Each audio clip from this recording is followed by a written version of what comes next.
We're back on the record in the matter of the state of Georgia versus Khalif Adams et al.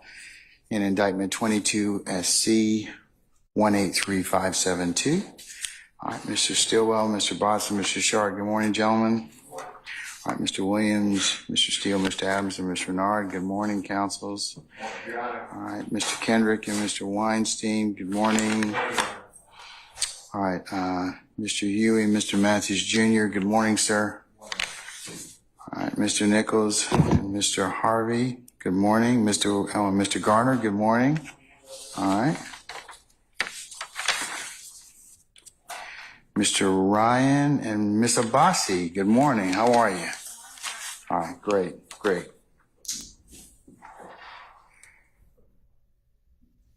All right, Mr. Smith, Mr. Uhelski, Mr. Atkins, ladies, Miss Hilton and Miss Love. Good morning. Good morning.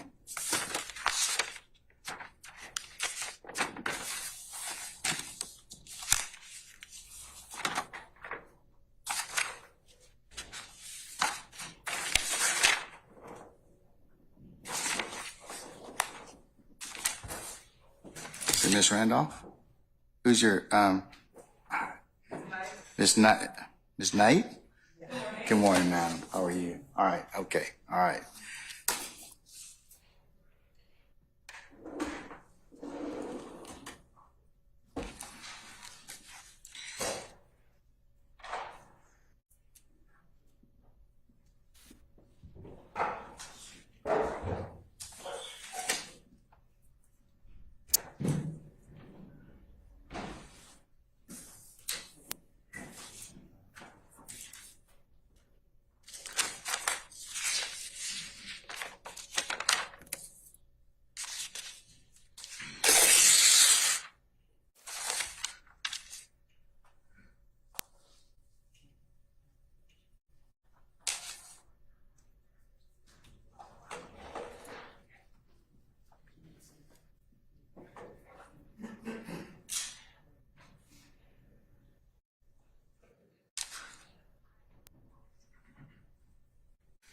Mr. Steele, what is the name of your most ablest assistant for the summer? Pronounce your name phonetically for me so I can get it. It's Halterwinger. Halterwinger. Halterwinger? Yes. H-A-L-T-I. W-A-N is in Nancy. Okay, Halterwinger? I think I got it now. All right, okay. Okay. All right, Mr. Kokomo, good morning, sir. All right. Anybody else? We forget any other assistants? All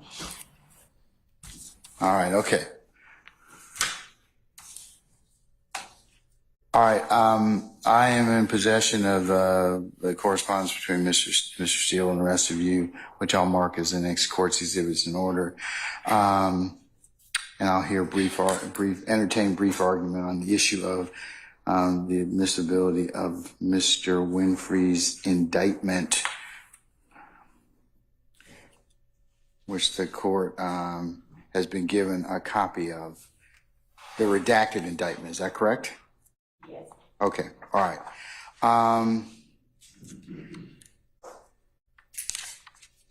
Tell me to begin with, State, why are you seeking to, you're going to ask Agent Raissi about it? Is that correct? We are. Okay, and what is the purpose of admitting the indictment? So, Your Honor, let me be clearer. While Agent Raissi is on the stand, the state intends to introduce the so with the understanding that there is a redaction, but we will put into evidence the actual certified copy of the conviction for Jimmy Winfrey. We will be using, for these purposes, the redacted copy with the agreement and consent of counsel for that aspect of it, and not the full. I apologize, Ms. Love. I'm so sorry to interrupt Ms. Love. I don't know who did consent to this. I did not, Your Honor, so I don't want. Okay, and that's fine. I just want to know, what are you seeking to to ask Agent Raissi about? Other than the fact that, other than introducing the certified, we didn't intend to question him about the indictment at all. Okay, because ordinarily, courts limit the examination of a witness about prior crimes to nature of the crime, date, and the sentence of the punishment. So, And in this particular case, Your Honor, to be certain, we are not doing that, delving into who was, all of that. We're introducing the certified copy of his conviction for this particular indictment and these particular offenses, and that's it. That's it. okay. We won't be questioning Agent Raissi about it. So we won't be saying, So you're not planning on getting into any of the details or Correct. anything such as that? correct. We're just introducing, and when I said with the consent of the parties, what I mean is I'm certain that there has been an objection to the certified as it is. So we had to redact the certified and provide the court with a copy of the redacted certified that we will be using in its stead. So unless I'm incorrect in that respect, that aspect of it is what parties wish to have occurred, considering their objection to it overall, I guess. But we would be using the redacted copy of the certified instead of the actual certified, unredacted copy. Okay. I know that.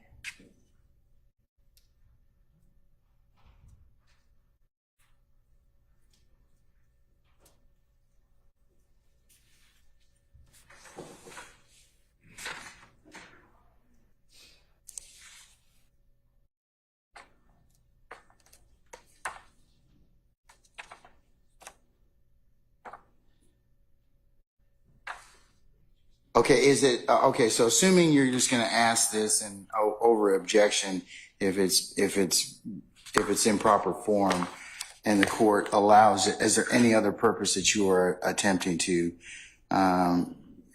introduce this certified copy of this? Because ordinarily, it's limited as to what is admitted and what goes back with a jury. So.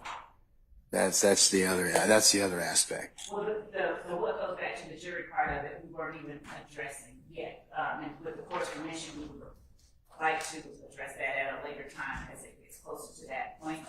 But as to what is being admitted now, we're just tendering the copy, the redacted copy of the certified. Okay. And we'll label, I guess we'll label the original as one exhibit number and the redacted copy as the original number sub alpha. Your Honor?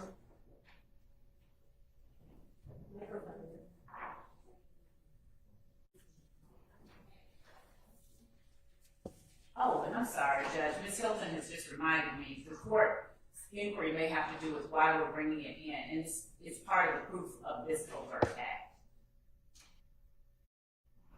Okay, well, if that's the case, then there's a little bit more detail that goes into it as to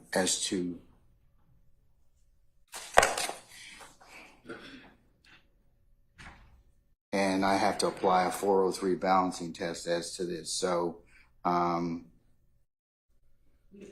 And Ms. Hilton is reminding me that we have put it in the indictment, and all of the overt acts that contain a conviction, we've put those in the indictment. So it's not okay, all right. So this is already fairly contained within the current indictment that we are trying at this point in time. Yes. And that being indictment 22 SC 183572. The offenses alleged, yes. Okay, all right. Okay, Mr. Sharp. Well, so I was going to try to draw the court's attention to what the state wasn't providing, which Ms. Hilton, I guess, reminded Ms. Love of. The purpose that they're admitting this, I just want to remind the court, typically when we're dealing with convictions, typically certified convictions, it's for impeachment purposes. Mr. Winfrey is not testifying in this case, as far as anyone knows. So this is not a matter of impeachment. They are bringing this in as, attempting to bring this in as substantive evidence of, and when they say it's included in the indictment, they're talking about the overt act involved is alleged in the indictment. There's not reference in the indictment to Mr. Winfrey pled or anything like that. They're just charged the overt act. So essentially they're trying to use this certified conviction as substantive evidence of somehow our guilt for this overt act. When I say our, I'm talking about people other than Jimmy Winfrey. And I'm just confused because the state is saying, oh, we're just trying to get this conviction in. Oh, well, you know, we'll deal with whether it goes back with the jury at a later time. And they're really burying the lead here. They are seeking to admit a conviction that, quite frankly, is a speaking indictment and has a lot of allegations and factual allegations printed on a piece of paper. And of course they're going to want it to go back to the jury eventually. They're going to want the jury to read that indictment, read that Jimmy Winfrey pled guilty, which is in fact not true. Well, he pled no. He pled Alford. He pled guilty under Alford. Well, and Your Honor, and an Alford plea is a form of a guilty plea, and it's recorded as such. Well, Your Honor, that's respectfully. And I took a look at the case law, and I'll respectfully disagree with you. It's still a conviction. Did you look at Doe v. Liebsch? And I think one of my colleagues is planning on arguing this, but I'm just going to bring it to Your Honor's attention. It was shared with me. It's a Minnesota case, but I think Your Honor was on the right track when you talked about 403. I mean, it's a conviction that's under 10 years old, but there's a presumption of prejudice, but the court has to weigh certain factors. There's about 5 factors that I weigh, and one of the factors I weigh is the similarity between that particular case and this case in terms of what is being sought to be proven in this case. So what the state, I assume, is alleging is that that given the fact that they've got to be able to prove gang involvement and some other predicate things that they bear the burden for, that is relevant for that purpose. Well, respectfully, Your Honor, the 10-year rule and all that. But it's not 10 years old yet. It goes to impeachment. That's to its value as impeachment. That's under the impeachment rules. Jimmy Winfrey is not testifying, so this isn't a matter of impeachment by form of conviction. Okay, all right. So stop. I want to pause you just a second. What's the state have to say about the fact that this is not being used for impeachment? You're trying to introduce it in your case in chief. The witness is not testifying. Yes. What's your theory of introduction? That RICO is properly established by prior convictions, Your Honor, as an individual violating. Or a case that you're going to cite me for that particular proposition now? Yes. All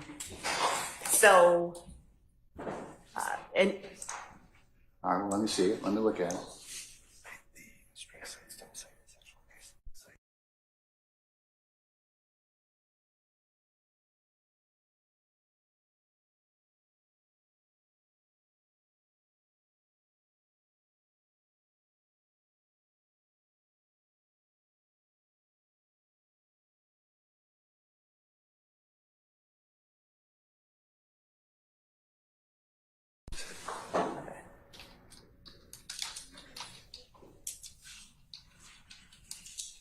Okay. Is the court waiting on me? Yeah. Okay. So, Your Honor, I'd cite United States versus Pellulo, P-E-L-U-L. I'm sorry, I won't move, please, give me a second.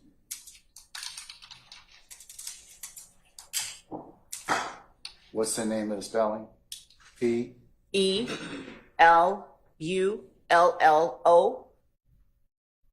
14 F 3rd, 8. Was it decided on the 20th of March of last year? No, Your Honor. Okay, all right, give me the citation then.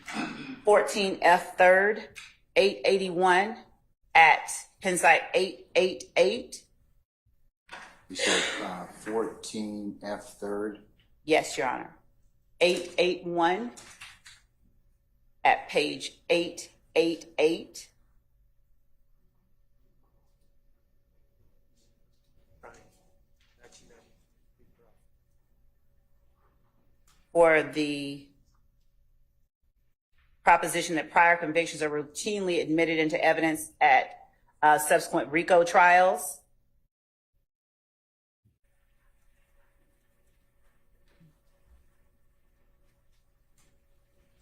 What?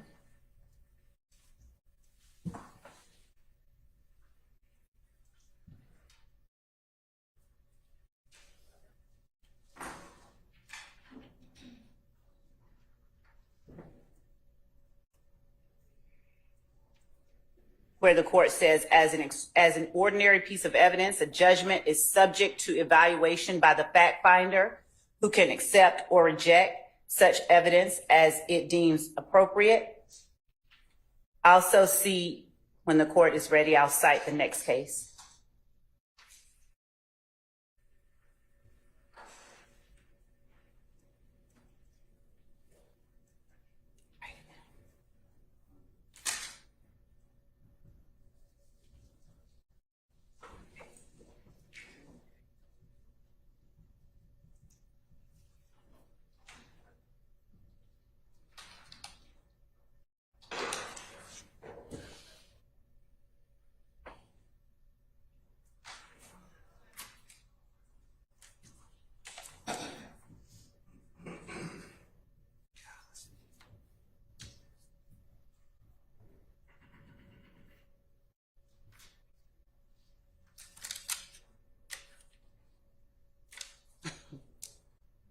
You're talking about starting at specifically.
Because it looks like the district court, 888, inside 888.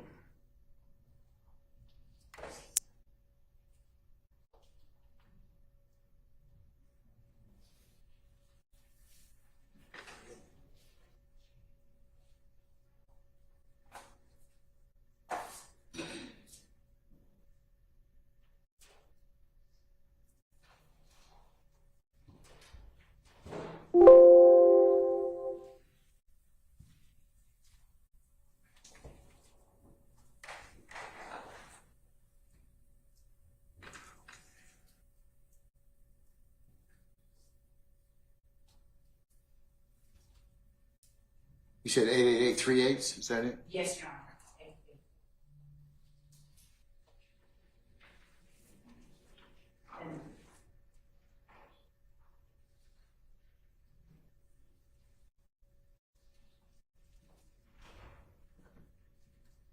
And the next Hold case. on, okay.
I'm citing from that decision, 14 F 3rd, 881.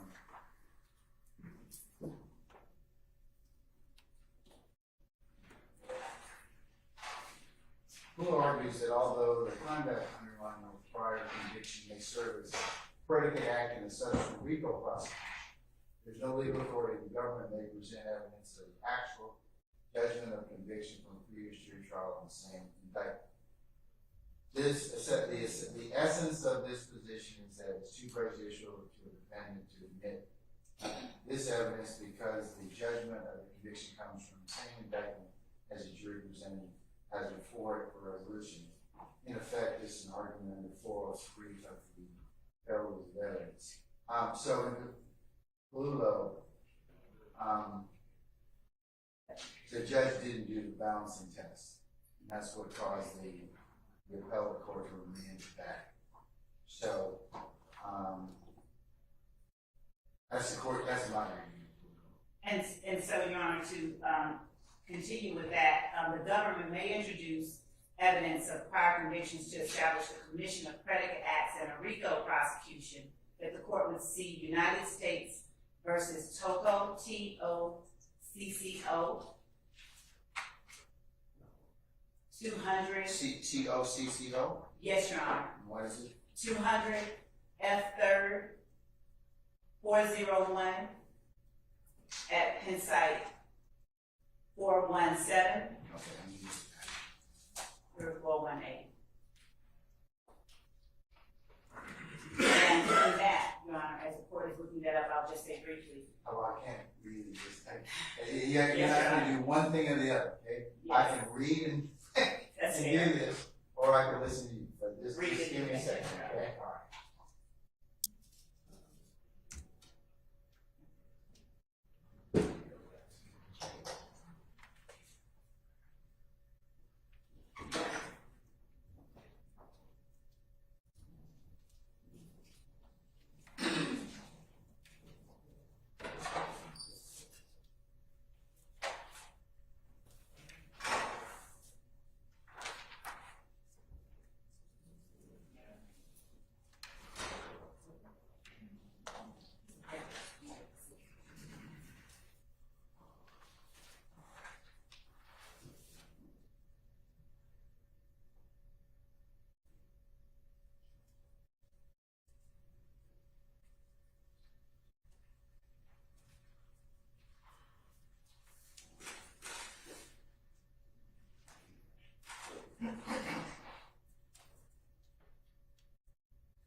All right, I've read Penn site 417. So you're saying a plea agreement can be used to attack witness credibility? Is that what you're indicating?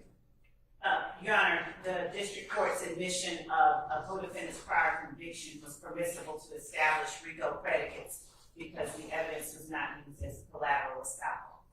That's the portion. Where is that? It is just one second.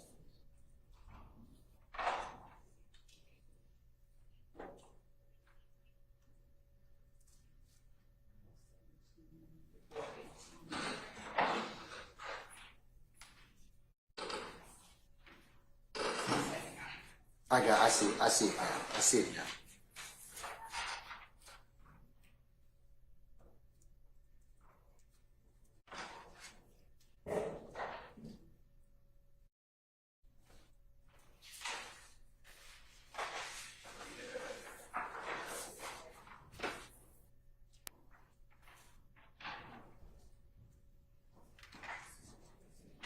Toko, I'm quoting from United States versus Toko, and that's 200 F 3rd 401.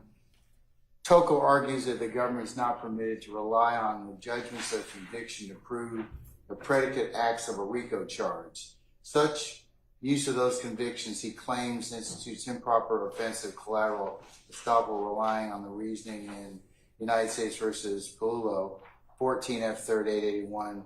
Third Circuit, 1994.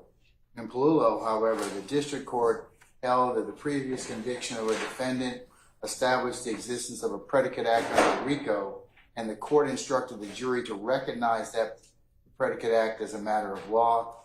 See Palullo 14 F 3rd at 889, Penn site 889 to 890.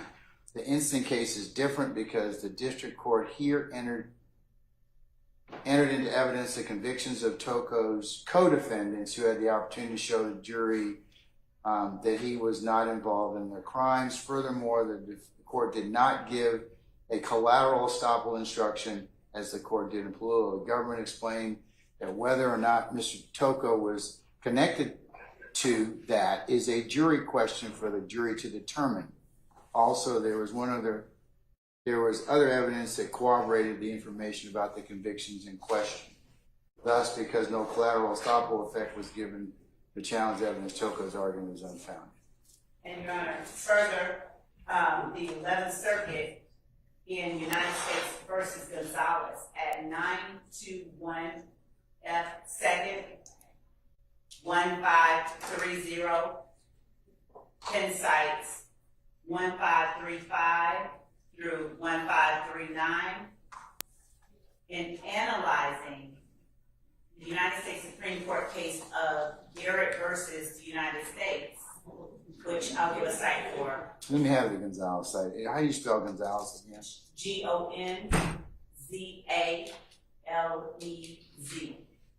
And the site is what?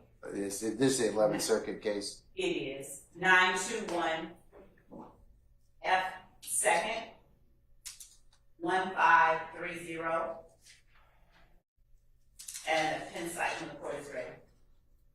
15. You said 1530? Yes, Your Honor.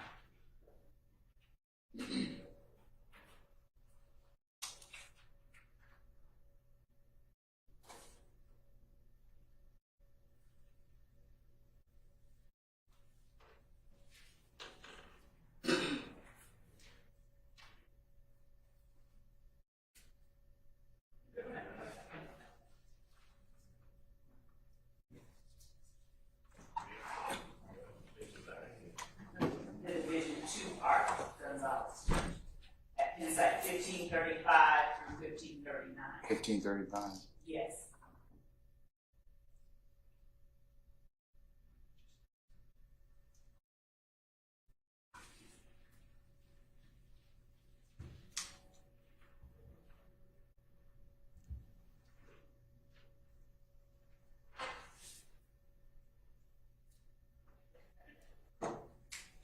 So which 1535 to what now? Through 1539.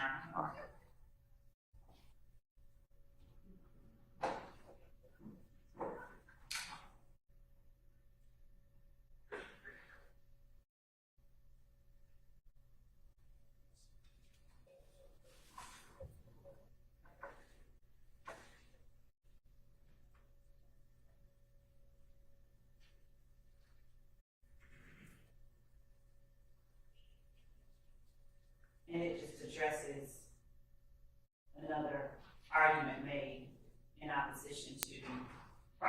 convictions forming the basis of RICO predicate act. Where in there does it address that? Because you've got a lot of flags, you got a lot of red flags within that section. So which one are you referring to? Where the court found no violation of the double jeopardy clause or prior convictions form the basis of RICO predicate acts in the subsequent prosecution. That is specifically that. Your Honor, I don't believe any of our arguments are based on double jeopardy at this exact moment.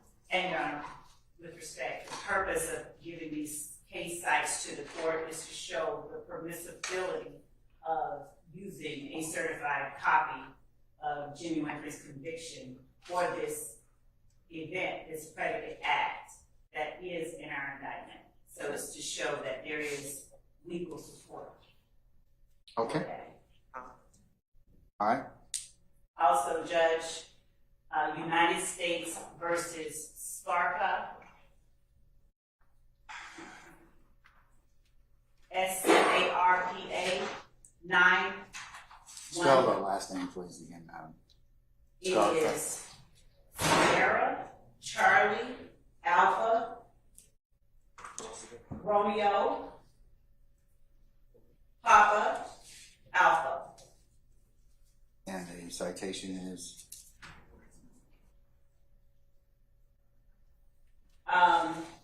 Is it 861 F 3rd 59, or is it? It's 913 F 2nd 993. You said 913 F 2nd? Yes, 993.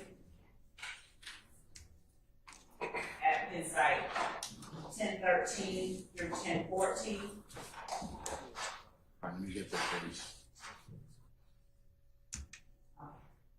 And Oh, hold on, let me get that, please.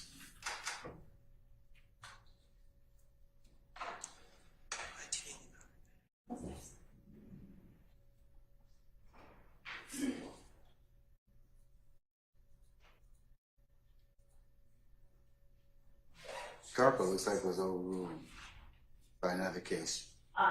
another ground. Okay, so what is the? It essentially is echoing what the court found in the previous case, England Gonzalez. And Scarpa, what do you ask me? What pin site you asked me to look at? 1013 through 1014. All right, hold on.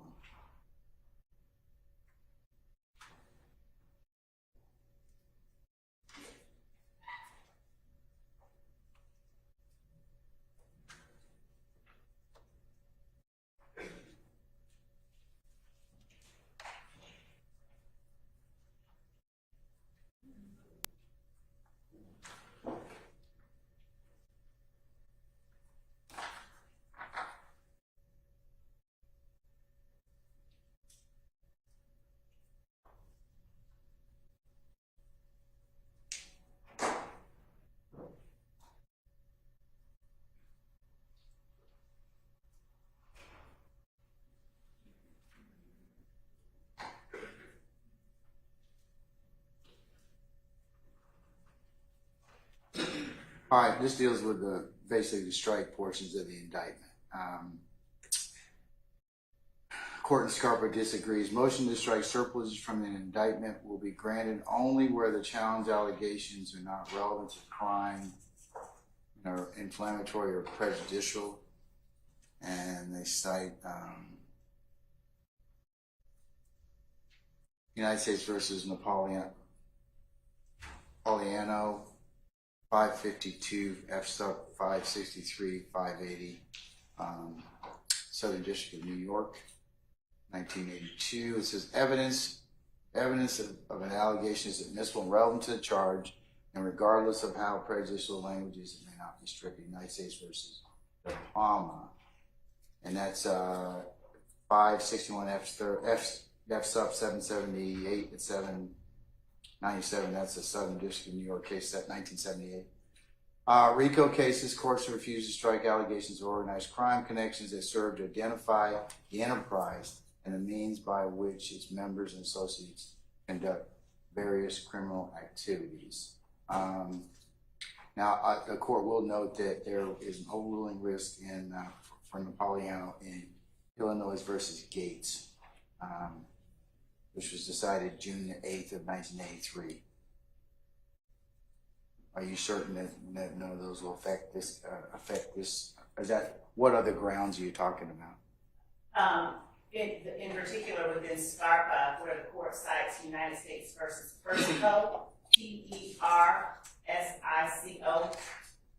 at 774 F second 30, and cite 32, that portion. Your Honor, may I be heard? It's like the state just put in RICO and indictment, and they're just giving you a bunch of cases. These cases have nothing to do with our argument. Well, that's your assertion, sir. And Well, it is my assertion. Correct. It is a correct assertion. And you're sir. Sir, let me just tell you, if you could take down the rhetoric just a little bit. I mean, I can hear you. I'm gonna listen to you. You may disagree, but attitude's everything. Okay? I'm just telling you that. Our argument is based on the Confrontation Clause. Crawford was a seminal case for the Confrontation Clause. It changed the way we analyze the Confrontation Clause. That's from 2004. They are citing cases from the 80s, which are pre-Crawford, and also have nothing to do with the Confrontation Clause. The bottom line, Your Honor, is there's a case, Jefferson, that is directly on point. And what is Jefferson? State v. Jefferson. It's from. Oh, is that one of the cases Mr. Steele cited? Yes. It's okay, I have it. It's from this state. It's 2017. It's post Crawford, and it's directly on point. And well, I'll leave it at that. But if we have to go further, there's other differences between our situation here with Mr. Winfrey giving an offered plea, which is not an admission. And I can cite cases. But it's still a guilty admission or not. It's still a guilty. Well, I don't want to sidetrack because I think we should stay focused on Jefferson. But I do have cases that address 403 balancing of an offered plea as well. But we can get to that later if we need to. But State v. Jefferson is directly on point. Your Honor, I think that Jefferson is quite distinguishable in that in Jefferson. Does the state allow? I'm sorry, am I allowed to speak yet? Right. Read the case. I can't. What you just said is not on the record. Speaking at the same time. Just give me a minute. I've considered Jefferson already, so let me just circle back.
a chance to relook Jefferson. Jefferson cites some fairly old law, but Kirby back in 1889. But basically, it says if an attempt by the United States to introduce certified copies of conviction for 3 individuals for theft of government property as evidence, and prosecuting Kirby for being receipt of stolen property is improper, as that introduction of such evidence violated Kirby's Sixth Amendment rights. It looks like under Jefferson, that 1659 was that they asked our appellate court to have it declared unconstitutional. But I was going to ask you, has it been updated since then? But I've taken a look at it, but it seems to be that Jefferson indicates, as shown above, the United States Supreme Court's decision in Kirby is controlling this case, and the Supreme Court has not abandoned its prior holding in Kirby in the 100+ years since it's decided to see Crawford, Supra 541 U.S. at 64, Melendez-Diaz, Supra 557 U.S. at 314, citing Kirby with approval, and Davis, Supra 547 U.S. at 825, subsections 3A. To the contrary, High Court has consistently reaffirmed this holding in Kirby, and the continued viability and importance of that case is made only evident by the circumstances created by OCGA 1615-9. Because 1659 on its face deprives criminal defendants of their fundamental right of confrontation in violation of the Sixth Amendment to the Constitution, U.S. Constitution, statute cannot pass constitutional muster and must be declared void to the extent that it authorized the admission of convictions of non-testifying parties as evidence of criminal street gang. And it cites our Constitution, Georgia Constitution, 1983, Article 1, Section 2, Paragraph 5. So it would appear to me, Ms. Love and Mr. Yahowski, that if Jimmy Winfrey testifies, that's one thing. If he doesn't testify, it'd be by Jefferson tells me that you don't get to introduce the